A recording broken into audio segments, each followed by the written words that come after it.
Hello and welcome to DCP SideQuest episode number 124. Ooh. Welcome. Yeah. Welcome back. It's been a while. Yeah, it's welcome been, back, Eric. I haven't seen you guys since last year. Whew. I can't believe we haven't done So much time has passed. I haven't done a podcast since last year. Well, we've barely done podcasts since last year. We just got going. Yeah. Really easing into it. Yeah. Once you miss one, it's so easy to miss about 10. That's like trying to build any of these like New Year habits, right? It's just like, you start off with the best intention. You're like, well, I missed one day. Yeah, what's one more day? And then you're just like, well, I haven't started yet. Could miss a month. Why, I might as well start in February, right? Might as well. This has been me. It's my first week. My first week, I was supposed to do yoga every single day last week. Yeah. I did it once, and so far I have done it once. I did it today as well, so I've done one a week so far. How do you feel? How are you doing it? Do you have like a program or do you have like a video? No, I just found like a 30-day like yoga thing on YouTube and was like trying to follow it. My first time, like, obviously I do like the strength training stuff, but I'm like, yoga is not like it's not a thing for me. I'm like, I want to do it. I want to do more of it, but I was just like, I'm not flexible. I'm like a wooden plank. Just like that's why you want to do it. Yeah. Yeah. So did you just do one day and that's all you've done so far, or have you actually done? Yeah. I was like, I did one day on the first week and was like, right, well, I'll start the 30 days again this week.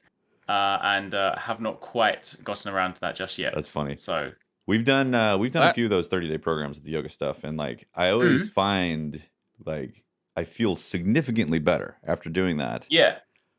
But I can't keep like a schedule of it, even though I'm like, this definitely feels better after I've done the yoga, even though it's not like an intense workout or something like that. Well, I mean, depends on the yoga. I think it depends on can be an intense yoga. Yeah. I think with a lot of those ones, it kind of depends on when you're when you kind of work into your schedule. It's like with any of those things. Yeah. I feel like, anyone that says they want to like start the gym or start like a new habit, I feel like if you can fit it into a place where you've already got like a gap where it works, it's a lot easier to keep it. But when like because what a lot of people will do is they'll be like, oh, I'll follow the 30-day program, so I'll make a gap for it, and then they have to push something out, and then once it's completed, they're just like, well, I kind of want that time back. But if you can find a time where it's actually just free anyway, and then you can like that was my McDonald's time. McDonald's time. I really want that back. Exactly. See, exactly. Yeah, well, I definitely like it when I am in a program and I am doing it regularly. I find myself definitely feeling better and more flexible. And then when I'm not, I'm like, or when I get back into it, I realize how like unflexible I've become after not doing it. It's weird. Yeah, definitely. But yeah, I figure like that's the like it's like you sort of saying like January's that slow start. Like you have all the intentions, and then you just need to like start chipping away at it. And I feel like I'll get that routine soon. But the first couple of weeks has just been like back off holiday mode. Like I've got to work. Let me just not try and unmotivated in the wintertime just because it's like cold outside. I want to be inside in the warm playing video games. Like, it's hard for me to work out in the wintertime. It's even hard for me to like walk, like go for walks with the dog.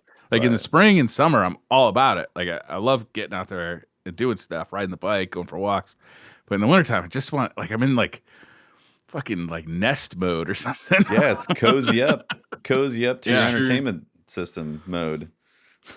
Yeah, I mean, I've been playing some video games, like hardcore video gaming it. Yeah, like, since I'd say, I don't know, like Christmas, basically, like leading up to Christmas, I was busy. But like Christmas, the day after Christmas, I started playing some video games, and I've just been going hard at it. Have you been checking things off your list? Like checking? Yeah, kind of, I guess. Yeah. Backlog? Yeah. Wow. I mean, even for like the Retro Slot podcast that we do, I do with Jason Iverton, like usually I'll put like, I don't know, like some hours into the game that we're going to talk about that week. But this week, like I've been finishing them, or this month I've been like finishing the games, like really like getting into them. Briar finishing games. What? I know, it's weird. Is this? Speaking of finishing a game, I just finished Tales of Arise last night, actually. Oh, wow. Okay. Nice. Eric, you played this, right? I know we talked about it last week, but now that I finished it, I really wanted to talk about it because I really like this game. I thought it was pretty damn good. The ending, though, I don't want to like spoil the ending for anybody, But man, this thing goes Ghostbusters 2 in a big way. So I don't get the reference because I've never seen Ghostbusters 2, so I don't know. Like, Okay, that's good. What does that mean? Yeah, describe a Ghostbusters 2. At the end of Ghostbusters 2, the Ghostbusters use like a spectral gel on the Statue of Liberty, and then they use the power of love in New York City to power the Statue of Liberty. Oh, that's right. Oh, I get it. Right, I forgot about that. And ultimately defeat the bad guy with the power of brotherly love in New York City. Amazing. That sounds great. What's not to like? I like Ghostbusters 2. I know it's not as well loved as the first Ghostbusters, but I still like it. But Tales of Arise definitely has it reminded me a lot about that. The Tales of Arise, like the first part of it is all about, it's like real grounded, right? It's like, you know, we're slaves and we're fighting against our oppressors who have this like weird like caste system. And then it starts getting a little like more anime, and then by the end of it, it's full fucking anime. Yeah, and I swear there was probably 2 hours straight where I never touched a controller. I was just watching cutscenes and dialogue, and it was full on like lean back mode. But I was enjoying it. You walked out of it with a Crunchyroll account and a year membership. Wait a minute. I was quite surprised because I know that you're like, where did this furry outfit come from? I'm so weebified. You're not normally like, as like anime stuff doesn't normally like pull you in as much, right? So like, how did you? Because one of the gripes that a lot of people had, like, I don't know, how did you find this one? Like, a lot of people I saw when they were kind of talking about Tales of Arise, they were like, yeah, I hate it in combat where everyone is constantly shouting their moves and it's shouting over each other. I like that. Where do you fall on that? I didn't mind the shouting. I actually, it's at some points I found it informative because you kind of knew what the way the combat works in that game is you can directly control one person at a time, and you can switch between any of the people to direct control that you want. But everybody's got a meter, and when it gets full, you can kind of use their like special move. I can't remember what it's called. Burst arts, yeah. But actually, I found it not necessarily an advantage to control the character directly. So a lot of times I would, especially when I was just like going through like regular ass like enemies, like on my route to someplace, I would just turn it on automatic, and all I had to do was just hit the special moves. Yeah. Because I didn't find combat to be all that engaging. It reminded me a little bit of Guardians of the Galaxy.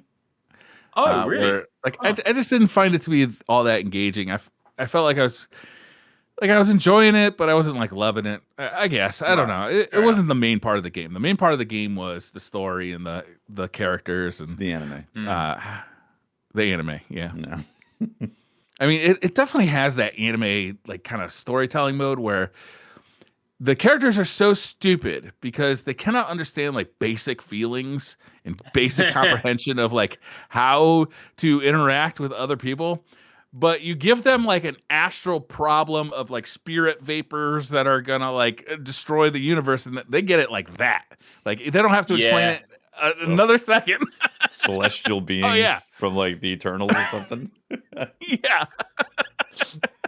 But like we're gonna spend another 40 hours on this like really basic love story.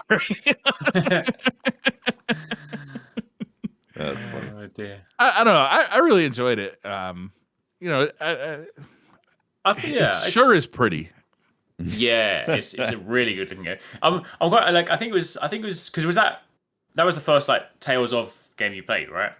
Yes, it is. Yes. Yeah. Okay. Yeah. Because I feel like it's a great entry point for the Tales series as well. Just because like some of the older ones, like there are some fantastic titles in the series, but some of the older ones are quite, because for a while they used to be like really open. Like they took like a kind of I think the past 3 or 4 they went in a slightly more wide linear nature, which definitely kind of like, you know, allows you to, because they can be quite daunting. Like if you play some of the older ones, like you can just go anywhere and you can sink hundreds and hundreds of hours into it. And obviously in this one you can if you want to, but I quite like the way that it's just sort of like, if you want to just funnel your way through, experience the story, you can kind of do it in like a relatively decent time. Yeah. But then you can still like branch out, explore without it being like super JRPG daunting, where there's some of them are just like, we're going to take 2 of your lifetimes to complete this game. Yeah. Yeah, it only took me 40 hours, like right on the Okay, nose. Like my nice. save time was 40 hours on the money. Okay, solid. I don't know. I don't feel like I missed anything. I definitely Mm. started toward the end. I started like they do this thing where in the bottom right hand corner you can press the R1 button to get kind of more dialogue. Like Mm. and it goes between the characters like, hey, tall character, how are you feeling about this thing that we're experiencing?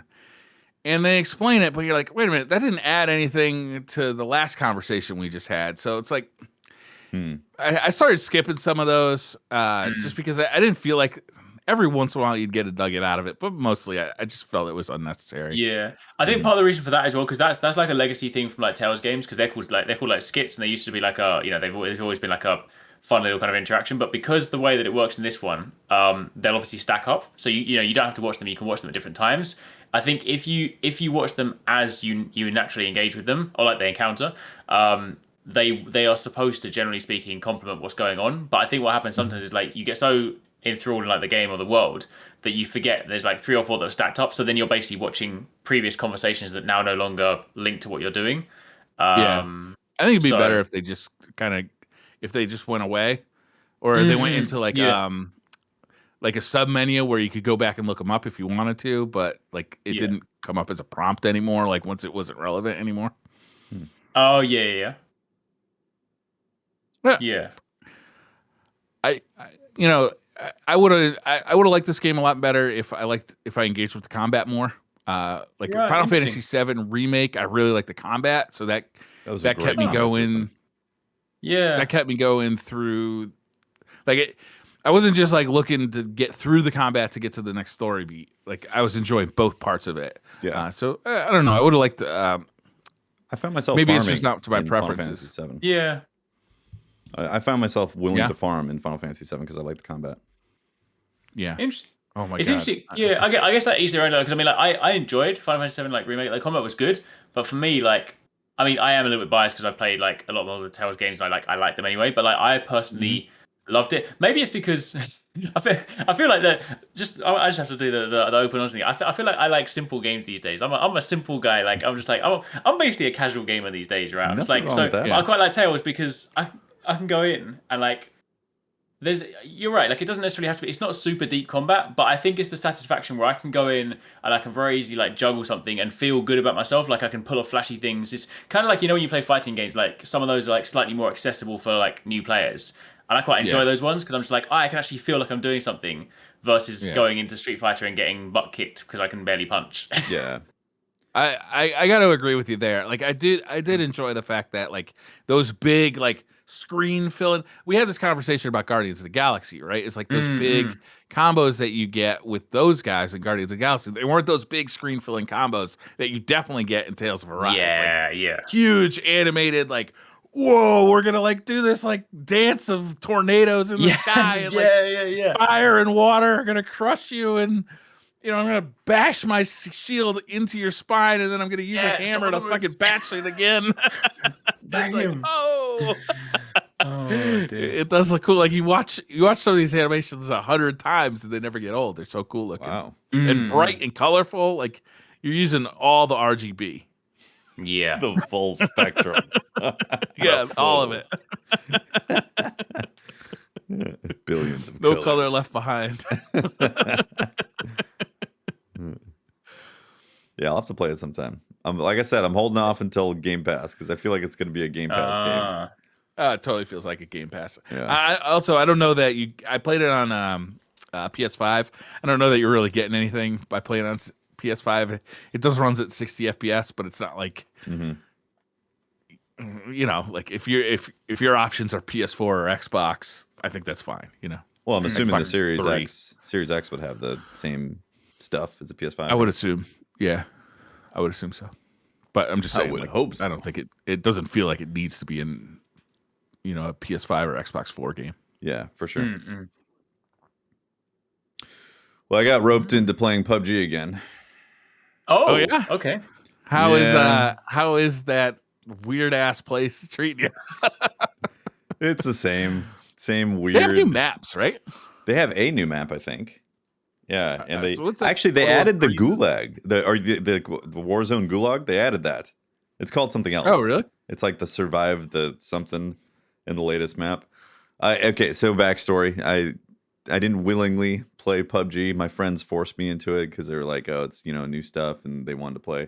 So I was like, "All right." Okay. And I was thinking it was just going to be an hour, and then the way it goes with these games is like, well, we can't end on that one. Well, you can't end on that one now. Well, I mean, we got second. You can't end on that one. You can't leave with just a second place, right? So, 3 a.m. later. But 2 nights in a row, right? It went free. It went free to play, so there's technically new stuff, but it still feels like janky old PUBG, which is odd. I like the jank in that game. I've never played with a controller, so it might feel worse with a controller. But I've always enjoyed that game, like because the slowness and the awkwardness of the controls. It's like it somehow adds to the panic that you feel in that game. That game almost feels more like a horror game than than anything else. I mean, I played a lot solo. I think that might be why I feel that way. But like hiding in a bathroom, hearing like people in the living room, like walking around, and you're like, and you're trying to fumble with your inventory or drink like a Powerade or whatever, and get your health back. And it's like, all this shit. They did add some cool stuff. They added a drone tablet that you can find. It does take up a weapon, unfortunately, a main weapon, but you can find like a drone tablet in the field, and it's literally like it's like you send out a drone and it can go pick up an item and it can do like reconnaissance, and other players can see it and they can shoot it down if they see it. But I was like, oh, I wonder if anybody's in the building next door. It's like, I'll pull out this drone, and I flew over to the building, scoped it out, saw no one was in there. I was like, all right, we're clear. Let's go into the building. Cool. Yeah, so that is actually awesome. Pretty cool. Yeah, and then it's got like a call back to you feature type of thing, so you get your drone back. But it does take up a whole weapon, so you're down one of your main weapons. If you're playing with a team, I can imagine that totally being worth it.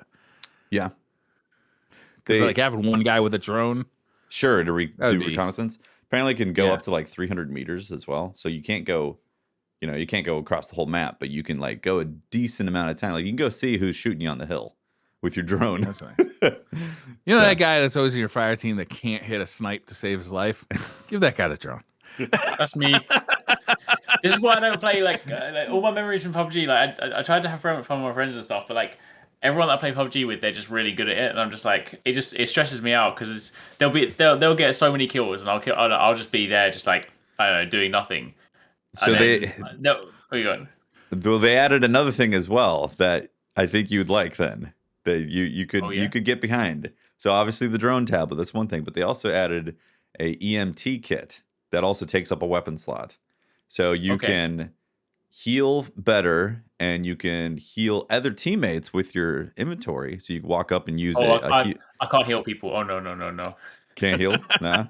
No, I'm not healing. That's too much responsibility. I can't shoot. I can't heal. Right. I hide in the bush, but the problem is I get to the end of it. You can revive people in 3 seconds instead of the whatever. That's too long. Too long, yeah. It's like 8 seconds or something like that. For the you think I can survive for 3 seconds when there's a sniper up on the hills who can be like, bam, you're dead. Like that's by true. the time I've looked, I'm dead. Yeah, you're right. Okay, never mind. Forget the EMT. It's unacceptable. Like this, it would literally like my trauma would be that they would be in the final hill, and they would be like, they'd be like, there's a guy up in the bush. I just need you to shoot him. I'm like, what bush? Where? They're like, there. I'm like, there are like 50 bushes. Please, I can't see. Like, he's behind you, and I'll turn around slowly. And I'm like, I'm dead. I'm like, I can't. They're shooting us from the trees. There's a forest in front of us. What are you talking about? The trees? Give me a number. Exactly. Oh dear. And some people are super reserved. They'll be like, oh, I saw the shadow move. I'm like, shadow? I'm like. Well, that's what that game does. So that's what Briar's talking about. There's a psychology that kicks in when you're playing PUBG that is kind of terrifying. And when you're playing with a squad, you get into this like this dialogue, this diarrhea of discussions of stupid things that are happening, and then suddenly someone gets shot, and then it's like all hands on deck. Yeah. Cut all the BS. Cut the chat. Yeah. Comms clear. You're 100% focused on this guy, and then if someone does die, then like it's time you're on a vendetta to kill the other squad that killed your buddy. They have to pay the price. I got into PUBG for a very brief period of time, but I got into it very deeply where I put in like 325 hours in like the period of like I would bet 6 months. Like it was a short period of time, but it was like a lot of hours. I fucking loved it. I loved how the guns had realistic physics too. Yeah. So like if you hit a long range snipe, you had to take into account like bullet drop and like player movement, and it felt good to hit a good one, you know? Like it really was rewarding to Yeah. Yeah, when you knock someone from like a long distance, you're like, I did that. Yeah. Yeah. You don't feel like it was just good. Yeah. Yeah. So but toward the end of my time with it, this might be less on Xbox than it was on PC, but there's starting to be some cheaters in there. And it got really frustrating. I was on PC, and it just got really frustrating because once you know there are cheaters, it feels like everybody is cheating, right? Right. Like anytime you get shot to anything that you feel like was a little suspect, you're like, oh, this is a cheater. Yeah. You know? And it gets really frustrating. I bet it's not that bad on anytime Xbox, I lose a gunfight, I'm pretty sure they're cheating. So Yeah. Oh, exactly. So it's like Destiny. Yeah. Anytime I lose a gunfight in Destiny, that guy's cheating, obviously. Obviously. Missed half my shots, but that guy's cheating. Yeah, I don't know if there's actually a cheating problem on Xbox. I wouldn't be surprised if there has been stuff, you know, and I don't really trust the PUBG Corporation to really handle that stuff successfully since they've taken so long to update their game to what, I don't know. Did they take a long time to update it? Well, to modernize things, I feel like they've had a tough time with that, or they've just been focusing on mobile. I could be wrong. Maybe I'm just like peripherally perusing it because my friends play it, so I pay attention every now and then. But Start watching the PUBG community podcast. Yeah, got to get really get in there. Follow all the YouTubers that do PUBG. Yeah. I used to watch some real good PUBG players back when it first came out, and it was a different level. Like they were so fast and so fluid and hitting snipes from so far away. It was just like, oh, this is what I'm up against. Oh, I'm never gonna do this. Yeah. Like this is ridiculous. Yep. What else we got this week? No, go for it. I was gonna say there was for the From Software fans, there was a rumor that Armored Core 6 is being developed now. I mean, it's been in development for a while. Finally, they can get away from all this Dark Souls bullshit and get back to what From Software does best. Yeah. I feel like the Souls franchise has really been dragging them down, right? Man, it's true. It's true. Interestingly, like there's so as part of the rumors, obviously there's there are titles they've got in development, and I think Miyazaki even said like in an interview like that they were working on one anyway. So it's not exactly like a complete rumor and stuff like that. But in a similar vein to how they worked with George R. R. Martin for Elden Ring, it seems like let us guess. Go ahead. Did they work with an author for the anime core Mech series? Come on, Jesse, who do you think? Who do you think it was? Who would you work with if you wanted a story for a mech themed From Software game? I don't know any anime authors. I don't either. Never mind. That was a bad idea. Well, actually, you will know it though because it's actually supposedly the author behind Expanse. Oh, that is awesome. Yeah, or one of them. Like, I think there's dual authors for that. But yeah, supposedly one of them. Yes, I mean that's based on the fact that like the author had said they were doing some work with well, I think it was either specifically From Software or something. But yeah, basically like it was like it seems to be linked. That's where the rumors are going because of the stuff they've done with them. So it seems like given that of course they've worked with George for Elden Ring, it's not outside the realms of possibility they would bring in another author for, Elden Ring narrative stuff. Yeah. But basically where it all came from was there was like a user survey that went out to, a bunch of people, and in that it had like genuine gameplay footage and screenshots and stuff and like details of the game. So like it's not like a one of those like pinch of salt, maybe this is happening. It's like it seems to be a genuine thing. They just obviously haven't gone public and been like, hey, here's the trailer for it and stuff. So I'd imagine maybe like once Elden Ring is out the door, maybe like E3 this year we could see something. Okay. Okay. I've never played an Armored Core game. I don't even know what they're like, really. I know they have mechs in them. Yeah, I played the one on PS3. It's the only one I've ever played. Yeah. I liked it because I only bought it because similar thing. I like mechs. So when I got my PS3, I was looking for games and stuff. Control wise, like it was like it controlled really really well. It was difficult as you would expect. But there's like a lot of customization, a lot of like options like that. So it sounds and it sounds like this one's again gonna have sort of like a pretty big map and like lots and lots of customization options and stuff. So. Are they and like pretty tough slow, bosses. lumbering mech warrior kind of mechs, or like they fast, like sleek Zen Zone of the Enders? It's actually you can kind of sort of do both. Like you've got depending on the way you set it up, because like the way they're described in this one is that some of them can be like more fast with like melee based weapons where you can be up close doing like blade work, and then or you can configure them more so for like heavy artillery from a distance. So I think you have the kind of freedom because some of them do look like if you look at some of the pictures for like Armored Core, some of them are quite big and bulky and tank like, whereas other ones are quite like agile. So I think you have the freedom to sort of like choose your playstyle, so to speak. Sounds good. Yeah, so hopefully it'd be cool to see because I mean, I just like again, I mean, I've only played one of them, so I can't really speak with any authority about the series, but I just want to play some more mech stuff, and I feel like we don't. Mechs are cool, man. Yeah, I feel like we don't get that many like mechs. Exactly. I don't know. Mech Suddenly, I'm not as interested. Mech souls. Because there's so many like I just feel like we don't get exactly. I feel like we don't get that many like good mech games. We get lots of people being like, "Here's a new mech game," and it's like, I'm always like, "Oh, let me just try it out because it's mechs." But then it's been a while since we had like a mech game that is actually good. I played Mech Warrior 5. Jeez, I bet that was in 2019, and I really enjoyed it. I was having a good time. It didn't get great reviews, but I was having a real good time with it. Oh yeah, okay. It didn't get, I think the reason it didn't get great reviews too was maybe because it didn't look like the most modern of games. Like I don't think it had a huge budget, so it kind of it looked a little dated, but it was super fun and like it had a good story. That's cool. I'm excited about one of the writers of Expanse joining up and doing stuff. That's cool. That'd be super cool. I still need to watch the final season. Ooh. Well, they just had me too. They had the series finale on Friday. Oh, it just happened? So I can watch the whole thing now? Yeah, season 6 unfortunately was just 6 episodes, which I wish they had more to because there's some great storylines. Obviously, I mean, always with the Expanse, it's like all this space stuff that's happening that you're like, oh, I mean, a lot of things and relationship to keep track of, but it's great, like it's such a great universe to just kind of like sit through, Yeah.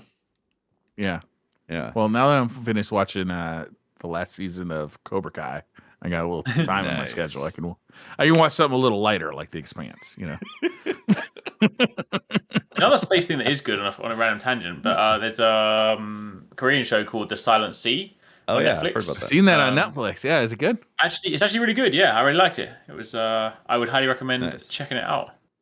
Yeah. Well, if I watch it though, I'm gonna watch it dubbed. I'm gonna be honest with you. That's fine. That is. No judgments here. No judgments at all. Yeah. Depends if the dub is good.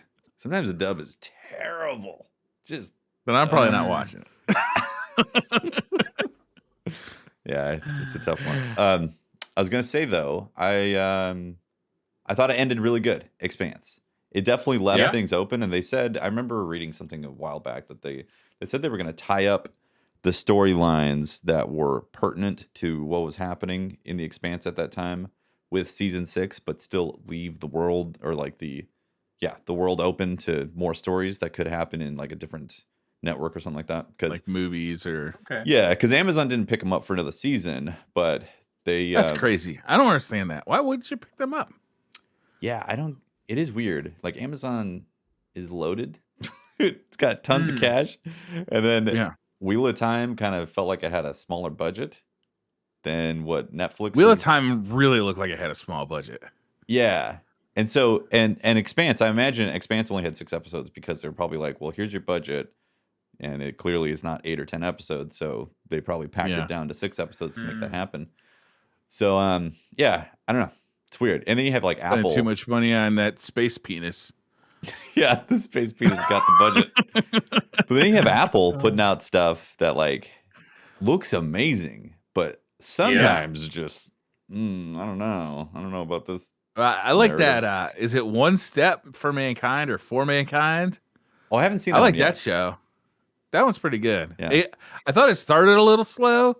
Like the Mhm. first season, like the first few episodes were a little slow, but Yeah. it goes somewhere. That's cool because it's like an alternate reality of NASA's early space program where the Russians made it to the moon first. Oh, interesting. Okay. Interesting. Yeah, so it's pretty fun. It's a That's good cool. show. Yeah, I'll check that out. Good I'm always acting in it, too. excited to see when Apple drops a new series because the production value is consistently extremely high. So it's like, well, Yeah, they're clearly spending a shitload of money. yeah, it's like you're definitely going to see something expensive. It might not be good, but man, you're going to be like, they spent some money on this. Yeah. Meanwhile, Well, Amazon. all I really want is more Yeah. Ted Lasso, to be honest with you. Meanwhile, Amazon, at times I'm like, I wouldn't be surprised if I saw something cardboard fall over. Just, it could happen. That happens on Netflix sometimes too. Yeah. Like, oh man. Like, you never know what you're gonna get. HBO, I think, is doing some good stuff now. Oh, they are, too. yeah, It's yeah. like they had some lean years, I felt like, but now they're suddenly doing good stuff. Yeah, they're putting the money into it. Yeah.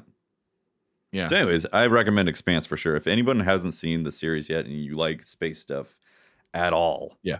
Expanse is really great. It's a fun ride, and it can get definitely confusing, and it's full of a bunch of politics between what would have happened if like Earth was against Mars and then the Belters and all that stuff. So buckle in for that. But it's a great story. Yeah. I feel like the first season too is kind of approachable, right? It's because they kind of have that like, kind of detective story going. Mm-hmm. Yeah, that was really good actually. Yeah. Yeah, and the acting is great too, for the most part. It is good. Yeah. Yeah. Yep. What else we got? I mean, I spent a load of Christmas time. Well, I say a load of the only gaming I did over Christmas was playing Minish Cap on my Analogue Pocket. That was it. I guess maybe I must have just been like spent from a year's worth of content and stuff that like I have a massive backlog, and I was like, oh yeah, my aspirations are to try and clear this backlog during Christmas. Did I play any games? Basically nothing. Or is your aspirations to increase the size of your backlog? I'm thinking maybe that might Do be people it ever talk because, about that, because- huh? People are always like, I'm trying to shrink my Right? backlog. What if you're trying to make your backlog Look at you as with your big as puny little possible? backlog. Yeah. You're like, Exactly. Mine is so. all I do is buy games and play Destiny. What are you talking about? I'm building this thing up. Oh dear. It's true. I've never played Minish Cap. Is it? It's- I had to Google it to see what it was about. Is it like it's a top-down old school Zelda, huh? Yeah, top down old school, like that, one of the kind of like Game Boy ones. It's really really cool. Like the main thing is that you basically have this cap that lets you shrink in size because there's like this race of like tiny people in there. So it's kind of got that fun dynamic where obviously We when have you're those at my solving- house. It's got that fun dynamic where like when you go through the dungeons and stuff, you kind of got these areas where like only tiny Link can kind of go and stuff. So like it's honestly like it's genuinely one of my favorite Zelda games like in general. And I've been wanting to kind of go back and replay it for such a long time. So it was just super cool being able to like actually because I literally haven't touched any of my Game Boy Advance games since since Game Boy Advance was the console at the time. So it's actually really cool to kind of get the Analogue Pocket and just put my cartridge in and be like, oh, this is my old save file. It was just like, obviously I've started a new one, but no, it's fantastic. And like, yeah, playing on that device, like it's really, really nice. I mean, obviously. Yeah, I'm Okay, so so- jealous, man. It looks so good. Like that screen is out. Oh. It's higher DPI than any cell phone on the market. Whoa, Really? Yeah, yeah. Damn. That screen is something else. It can actually, how obviously we know RGB is, right? But it can actually emulate on consoles or on that screen the RGB pixels on other higher resolution or lower resolution displays. So it looks really accurate compared to what like it's really something. Kind of want Damn. one. What are your thoughts about it so far? Honestly, I love it. Like it's actually really interesting as well because on the thing you can switch between the analog screen to the Game Boy Advance screen to the Game Boy Advance SP. And like realizing obviously when I first played Minish Cap, I played it on Game Boy Advance. So like going back and seeing what at the time I was just like, oh, this is great. This is nice and vibrant because it was it's quite a bright game for the thing. And then seeing like literally that next to the analog screen, it's like night and day difference. It's like it looked like I was playing like a washed out game. So I was like, the screen is incredible. And yeah, I think it's just quite nice. So I feel like There are, like we were speaking before the show, that there's there's a few Game Boy games that I want to kind of go back and play anyway. Like obviously, I never actually got around to playing Oracle of Seasons. So just know that I can kind of grab the cartridge and stuff. Like I definitely, I feel like it's interesting because I feel like for me, when I'm playing games not for content, I'm playing games just like for myself. Like I that's why I enjoy handheld stuff so much. So I can kind of just sit away from the Mm-hmm. computer and stuff. And it's just like, yeah, it's been great just kind of grabbing that and just playing it for a little bit of time. But no, I'm thoroughly impressed with it. Yeah. Yeah, I've it got looks. Did you get like what accessories did you get for it? Did you get a lot of the stuff that goes along with I it? only got the dock for it, which I hooked onto the TV once, and then I was like, "How am I supposed to use this?" Because I haven't got the controller or a controller for it. But then also I was like, I don't want to play it on the screen, so I basically got the dock as a glorified charger, so I can just stand it in there and just charge it. Yeah. But that's all I got. I should have got like a case for it or something. But I can probably just get a cheaper one on Amazon. Whew, man. Fulfillment Group C 2023. If you want to buy one right now. Ooh. Yeah, I Yeah. got in there. Like I went to that second round of pre-orders. I didn't get in on the first round of pre-orders, but the second round of pre-orders that happened in December. Like I did it as fast as I could. I had a hiccup where it wouldn't take my Discovery card. Apparently they don't take Discover card. And that's what I was planning on using. So I had to go back through the checkout process, and I'm set for some like this fourth quarter of 2022. Ooh. And I got it like 5 minutes it took me to pre-order that thing. It was like I did it as fast as I could. That's crazy. Crazy. The only thing that kind of upsets me about the Pocket is that Analog's previous consoles have all had a jailbreak come in the first couple of weeks or so. Right. That has enabled other functionality, like being able to load an SD card up with ROMs and play off of the ROMs, and even unlock some other cores. Like it'd be great to have a Nintendo Entertainment System or a Super Nintendo core on that. And that hasn't come. I don't know if it's going to come or if Analog's stepping away from that, because those jailbreaks have come internally, like from it within. Yeah. They Right, released okay. them. So it'd be nice to get that stuff. Yeah, I'm this still looks really playing cool. with They all. Oh yeah, there you go. Nice. DSP. The sequencer MIDI stuff on there, definitely the synthesizer and sequencer stuff also obviously intrigues me because I like small devices making music and all that. So it talks about it literally being a sequencer and a synthesizer in your pocket as well. So like I don't know how useful that would be ultimately in the long run for me, but I fun would definitely toy though at the minimum. Yeah, it's something fun to play with, something to just make some noise with, you know. Yeah. How's the form factor? Like the buttons all feel good, and like the shoulder buttons are kind of in a weird spot. They feel good. Yeah, if it definitely feels. I found like I got used to it over the holiday. I definitely found in the first week of playing it because like I'm so used to like hands out here for Switch normally. Like because I was holding it quite close. I found that after a while I kept on getting hand cramp. But then I think it was just kind of just the adjustment phase, and then like afterwards I'm just playing it super comfortably. But yeah, they do actually feel like in a pretty kind of like good place to play. So I mean, I would obviously prefer like more space, but given that it's supposed to be the Game Boy form factor, I think it actually works quite well. Yeah, nice. I can't wait to get one. It's a really cool device. It's a little deceptive. The price of it is $200, but really, like once you get the accessories you want, it's going to be more like $400. But it seems like it's going to be really nice. And you know what? Like I got to wait for it, but in a year, like it'll be more developed anyway. Like people are having problems using flashcards on it. So like stuff like that. Hopefully there'll be more cores available, like a Super Nintendo or Genesis core. I'll just stick with my old school SP for now. Fair enough. Waiting. Actually, me and the kid were down in one of my kids were down in the basement yesterday, and we found a shit ton of old Game Boy Advance and DS games, like 50 games, I bet. Wow. Like just in this like box in the basement that nobody had looked in for years. Whose games were they? They're the kids' games, mostly some of my games, from when I first moved in. The Game Boy Advance was pretty much a dead system at that point, and the DS kind of it wasn't, my kids were big on portable gaming until they got computers, and then it was done with that. Right. Like, it's all about computers. Yeah. Right. Minecraft mainly at that age. But we just got a shit ton of games. Like That's a it's fun really find.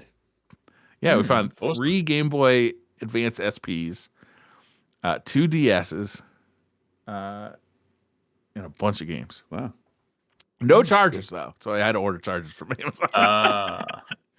Of course. Who keeps chargers? Yeah. True. Eric, I don't know if you knew, I finally got a SWOLED, Switch OLED. Oh, really? Okay. Yeah. What do you think of it? Well, I'll be honest with you. At first, I was kind of down on it. Like I was kind of like, I kind of accidentally bought it because, like, I was on Amazon buying something else, and it just kind of popped up that they had it in stock. So I was like, well, it hasn't been in stock since it was new, so I ordered it, and then I got it, and I was kind of like a little bit mad at myself for being so impulsive, and I think I was taking it out on Nintendo. Like, is this thing really worth $350 when you already have a Switch? I don't think so. But I've been playing some games on it. Sakuna Rise and Ruin and Phantasy Star, the Sega Ages Phantasy Star. And that screen is real good. Like it's really nice, good. Right? Yeah.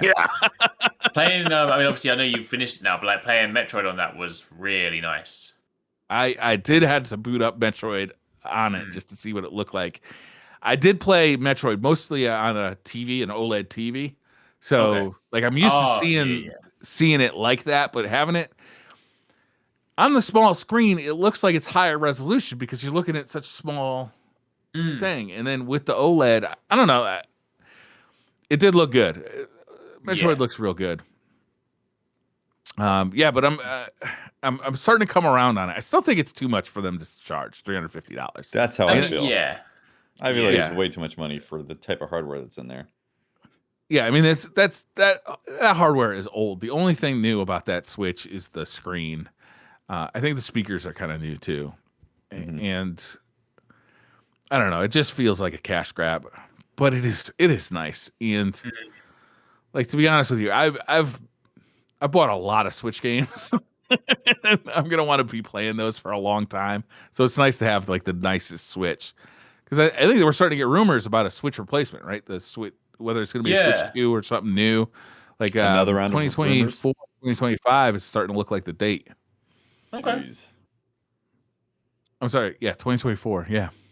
It's 2022. It's so long for that hardware. Well, when year did it come out? 2016? 2017? I think it was 2017. Wasn't it? It was. That was, so it was already old hardware then. March 3rd, 2017. Yeah. Yeah. It was old hardware at the time when it came out. It was already kind of so now it's like ancient hardware by the time they finally have a new Switch. I hope that they actually have good hardware in the new Switch though. Like they won't. That's not Nintendo's thing anymore. Maybe they're different. It's 2024. Nintendo's I don't even know. Do you think that they're going to do a new Switch, or do you think they're going to move on to like the new thing? Oh, the switcheroo. The Switchoo. Yes, Switchoo. Yes, please. With 2 snaps. Yeah. And it's oral. The switcheroo. God, I hope that they have some decent hardware in there so it can have some longevity that doesn't have to be like, it can compete with some current gen, because current gen is going to blow past it with Unreal Engine 5. I don't think that's Nintendo's goal. I think Nintendo's goal is like, we're going to make hardware that we can make a profit on, and then we're going to rely on our fucking amazing artists to make games that look good on it. Yeah, and they've obviously been successful at that, so more power to them. But I mean, it's basically been what they've been doing since. I like 60 FPS and 1440p handheld, please. Same. Well, that's why we're getting Stream Decks. Yeah, it's true. Yeah. That thing is got some news. That thing's gonna be shipping next month. Yeah, they said Is it really? They said that's what they said. Yeah. I'll believe everything's looking good. I see it. I agree, and I won't see it because I'm in probably the second shipping phase. But Watts will see it. Yeah, actually, true. You can check that by going to your. I haven't looked because I don't want to get disappointed. Steam, what is it? Steam Store? Steam Deck page? Steam Deck landing? Yeah. What do you do? How do you do that? Steam Deck? Pretty sure you log in and then you type in Steam Deck into Steam and it'll pull up that page for you and have your reservation stuff. You gotta log in. What is my password for Steam? Oh God, I would like a Steam two-factor authentication. Oh my gosh. Yeah, I'm excited about that. Like, that's probably going to be my main mobile console at that point. And there's so many indie games as well that get released on Steam first.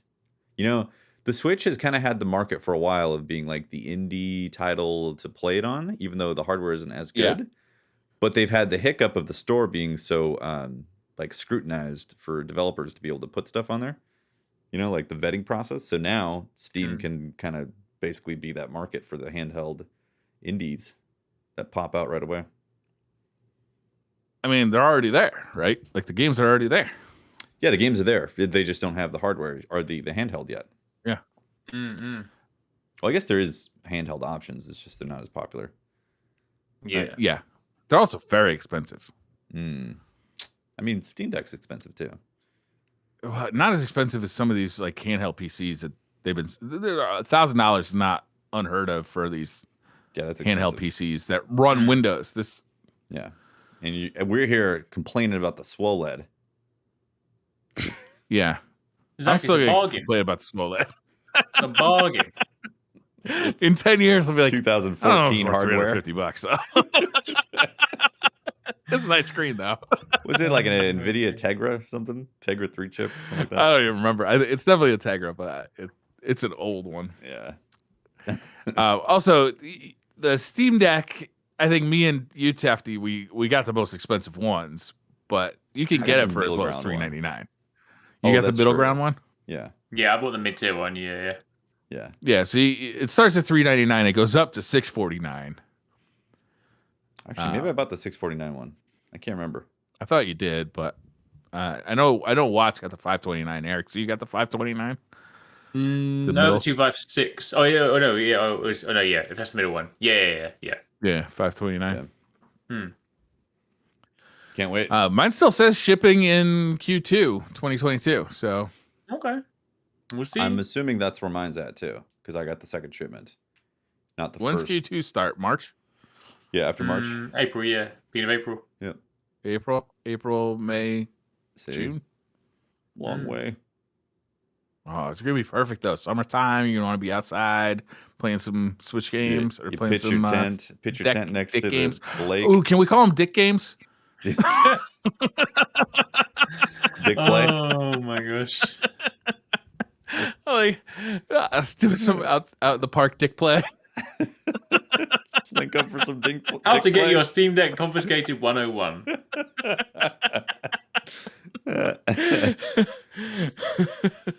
Oh man. That's great. I am looking forward to that. I am a hardware nerd though. Like I love hardware. You know, like half the reason I have all these, like I have like all these old consoles set up. Half the reason I have them all set up is because I just like making them work and making them all do their thing. I like modding them, open them up, and modding them. Piece of history too. Yeah, true enough. Yeah. But I like the new stuff. The new stuff is cool. Same. Anything else this week that we need to discuss? There wasn't a great deal this week, actually. I think we've got quite a few things coming up soon though, because next week we have Pokemon Legends Arceus. So it's like a little Never heard of it. Pokemon, my favorite game ever. I know, right? I know. Look at that. But with this is the rip of a Digimon, right? Yeah. Digimon clone. Yes, exactly. But I have got a handy release calendar, and now basically next week is the beginning of handy release, like, the alternate name for Steam Deck. Hey. Oh my. We've got Pokemon next Friday. The Friday after you got Dying Light 2. The Friday after that you got Lost Ark. The Friday after that you have Horizon Forbidden West. The Tuesday after that you got Destiny 2 and Sifu. The Friday after that you have Elden Ring. The Friday after that you have Triangle Strategy. Then you have a week to pause, and then you have Stranger of Paradise, and then you have Tiny Tina's Wonderlands. Yeah, back to back. Hey, what did you think of Sifu? I really liked it. I really, really, really liked it. I never played Absolver, but I want to go back and play it because that's like the game they made before. Like it's like a lot of. Also, I heard like great things about like the combat in there. But yeah, in Sifu, honestly, it feels so good. I mean, like it's it's so intentional in the way that you have to combat people. Like if you, I went in first time, I knew it was not a button masher, but I still went in trying to mash buttons the first time, and I got completely and utterly like just annihilated. Everyone was like, "What are you doing?" Like they just slapped me down and killed me. I was like, "All right, fine." So I took the time to actually learn it, and like when you like, I really love that flow because like, I love martial arts films anyway, and genuinely you kind of get that vibe. Like when you walk into the club, one of my favorite things is you're just greeted by so many people, and it literally feels like you would see it in like a Jackie Chan film where like you flip over the sofa, you kick one of the footstools, it trips someone up, you grab a bottle and like smash it over someone's head, you turn around, like parry someone, throw them over, and it's just like honestly just interacting with the environment and doing all that stuff feels so good. Nice. So yeah, I'm very very excited for that game. Like it's gonna be yeah, like I'm interested. Like I tried to do some runs without like dying at all. Like, I'm unfortunately not that skilled. I did like an almost perfect run. I died once, but I cannot wait to see like I think seeing people speed run that game is going to be something else because people are going to be insane with it. But yeah, that's definitely one. Like don't sleep on it. Like I know obviously it comes out at the same time as Destiny, but Sifu is going to be cool. Yeah, It's on my. It's on my. As soon as I'm done with Destiny list, I'll probably buy it day one. Yeah, just so it's sitting there looking at me. But you said, what are you fucking around in Destiny for? You've been playing that game for 7 years. Play me. You say it's the 4th, right? When it comes out, February 4th. Whatever Destiny Day is. Oh, it's Destiny Day. Comes out on Destiny Day. Yeah, yeah. It's not the 4th then. Unfortunately, yeah. It is February 22nd. Yeah. I guess the I got it. I got a February 8th. It was pushed back, so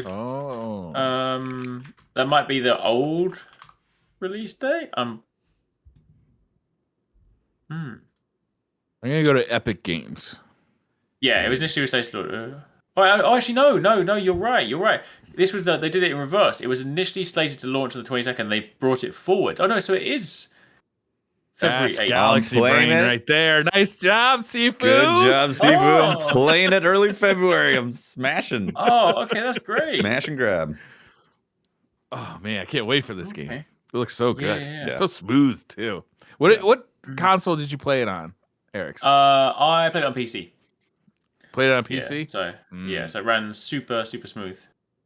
But I think I played it with a controller anyway, so I don't really mind where I play it. I just but yeah, it's super cool. Cool. This game looks badass. Yeah, I can't wait to play it. Yeah. It's gonna be fun. It's gonna be a good one. Yeah. All right, next month, Eric, what is your? Obviously, we've been talking about February for a year now. What is your? What games are you planning on playing in February? What are you doing? I'm gonna prioritize Sifu, Lost Ark, and Elden Ring. Those are my 3 main ones. Like Horizon Forbidden West, I definitely want to play, but from like a content point of view, because we've got the team, like one of the other guys will play that one, so like I will play Horizon late, and I'll probably do like I'll probably do what I did with like Horizon Zero Dawn recently, and I'll probably just rush and just play the story, to be honest. Because I mean, like I know Horizon has a incredible world, like if you go off and do the side missions and do all the kind of finding stuff, but like sucked. Well, fair enough. But I know there's like some of like the collectible aspects and like kind of getting the armor sets, which is something that I normally do enjoy doing. But I feel like Horizon, I'm just really invested in the story. So honestly, for that one, I'll quite happily just let myself just like run through it on like just normal mode and just have fun with that. But yeah, I think for me, like I'll play Sifu into Lost Ark, and then Elden Ring is like it's just my huge time sink because I can see that one being, Yeah. I want to play them all. Yeah. Not enough time. Yeah. Yep. It's true. I mean, it'll slow down after that, right? Like we got all summer. Yeah. That we'll be able to like. Yeah, if you account for the months that don't have big releases, then there's plenty of time to get through all of it in 3-4 months. Yeah. No problem at all. But if I was any of those games, I'd be like, why are we not delaying our game right now? Yeah. It's like people can't buy all these games in February. So why don't we be the ones who are like, look, 2 games are coming out in June. Let's go to June, And then we got like a little extra time to, tweak that graphic style. True. Although I think a lot of them, they want to get it in there this financial Quarter. year, right? So that's why they're. Yep, Oh, I first bet quarter. you're right. That's it, isn't it? Yeah. So they've got to literally Tiny Tina is the very end of that. March 25th is you can't really go any later than that. Oh, short of March 29th. Yep. But yeah. There it is. It's all it's about gonna be them bean crazy. counters. Yeah. There it is. Is Get that the you by the episode? short hairs. Have we so. done it? Have we accomplished everything we need to accomplish? I think SideQuest has been completed. Completed. Yeah. Well, We're having pizza for dinner. I can't wait. We're gonna do some pizza. Nice. Ooh, that sounds great. Let me get out of Sounds here. delicious. Eat my pizza. I realized I put the wrong graphic on today too. It's the Destiny Oh, Community what'd you put podcast on? graphic instead of the SideQuest graphic. Oh yes. That's okay. It's I was- fine. halfway through the show, I was like, "Can I switch that now?" And I'm like, "Nah, it's probably gonna break everything if I switch it." That's what happens when you take a couple weeks off and you're still kind of getting back in the swing of things. You just got to even it out. So when you do the Destiny one, you have to use the SideQuest frame. Big brain right there. Galaxy Good brain. idea. Exactly. Yep. That's cross promotion. Exactly.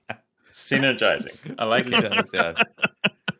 Well, thank you very much for tuning in and hanging out with SideQuest episode number 124. Shout out to our Patreon members and our Twitch subs and everyone hanging out, and we appreciate it all, guys. And yeah, what's there's games. There's lots of games coming out real soon, but not next week. Not next week. Not Not next next week. Pokemon Well, next week. Pokemon. Yeah, But 2 is that a weeks, game? right? Is that a game? Pokemon. Sand This Dick? game. That's like the Naruto copy, right? Basically, I mean, it is the Naruto edition. It is the ancient Japan edition. So I know. I'm way into anime. I know all about this stuff. exactly. Briar's See. weeb-ified to the max. Mm-hmm. Fully It's turned done. up weeb on Briar. I have a fox costume that I have sex in and everything. And on that bombshell, we'll be back. I find it interesting that Briar automatically connects furries with weebs. Like they're just one and the same. Told you, I'm an right? expert. Expert, yeah. Anyways, that's the episode. Thanks for watching. We'll see you next week for more episodes of stuff and things on DZP. Yep. Bye, everyone. Bye. See you later.